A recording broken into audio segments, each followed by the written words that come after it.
Bonjour, dans cette capsule, nous abordons les différents moyens à votre disposition concernant la déclaration d'un incident de sécurité.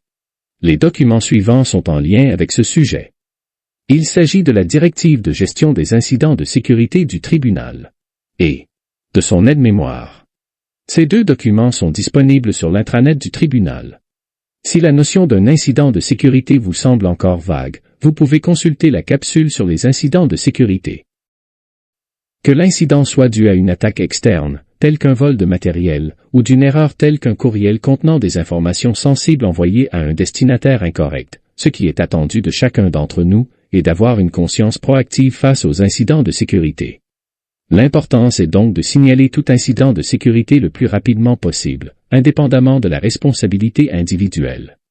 En effet, cette déclaration rapide d'un incident de sécurité est cruciale. Elle permet d'intervenir rapidement pour maîtriser l'incident ou mettre en place des mesures de mitigation, et d'informer ou avertir des parties pouvant être eux-mêmes victimes. La rapidité de l'intervention est essentielle pour une gestion efficace des risques et pour assurer la continuité des opérations. La déclaration de tout incident de sécurité s'effectue auprès du service d'exploitation des ressources informationnelles. En absence d'accès au réseau du tribunal, cette déclaration peut être effectuée par téléphone. Les numéros se trouvent sur toute documentation du série. Nous vous conseillons de garder le numéro associé à votre port d'attache à portée de main. Lorsque vous avez accès au réseau du tribunal, vous pouvez utiliser le formulaire de déclaration dans Octopus. Concernant tout courriel que vous soupçonnez d'être un courriel d'hameçonnage, sa déclaration se fait directement dans Outlook, en utilisant le bouton « Signaler ». Une déclaration directe aux séries est uniquement nécessaire si vous avez exécuté une des actions demandées dans le courriel. La capsule « Identifier et signaler un hameçonnage » vous donnera plus d'informations à ce sujet. Le lien vous permettant d'accéder au formulaire Octopus se trouve directement sur le bureau de votre poste de travail. Un lien vers cet outil est aussi disponible sur l'intranet.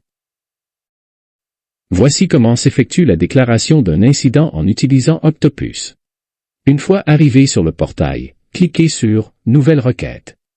Dans Type, sélectionnez les incidents de sécurité et de confidentialité. Répétez cette même sélection dans la deuxième ligne qui s'affiche. Dans la cellule « Type d'incident de sécurité et de confidentialité », plusieurs choix sont proposés. Si vous avez identifié l'un d'entre eux, sélectionnez-le. Si vous avez un doute sur le type d'incident, utilisez le choix « Sécurité autre », même si l'incident vous paraît être un incident de confidentialité. Dans la zone de texte, soyez aussi exhaustif que possible. Cette information permettra aux intervenants de comprendre votre incident. La zone « Source » est réservée aux équipes techniques. Une fois votre formulaire rempli, cliquez sur « Soumettre ». À la suite d'une déclaration, vous pourriez être contacté par plusieurs personnes. Pour tout incident de confidentialité, votre interlocuteur sera le responsable de l'accès à l'information et la protection des renseignements personnels du tribunal ou une personne de la direction des affaires juridiques. Pour tout incident de sécurité de l'information, votre premier contact sera principalement un analyste de sécurité du série. Le coordonnateur organisationnel des mesures de sécurité de l'information du tribunal vous contactera uniquement si cela est nécessaire pour une meilleure évaluation des préjudices. En cas de doute concernant la personne qui vous contacte, voici quelques conseils. Concernant l'analyste de sécurité, vous pouvez contacter le série au numéro générique pour confirmer que la personne qui vous contacte est bien un membre de l'équipe. Cependant, vous pouvez aussi utiliser les logiciels suivants pour vérifier qu'une personne fait bien partie du tribunal. Merci de votre attention. Et rappelez-vous, soyons les gardiens de notre sécurité de l'information.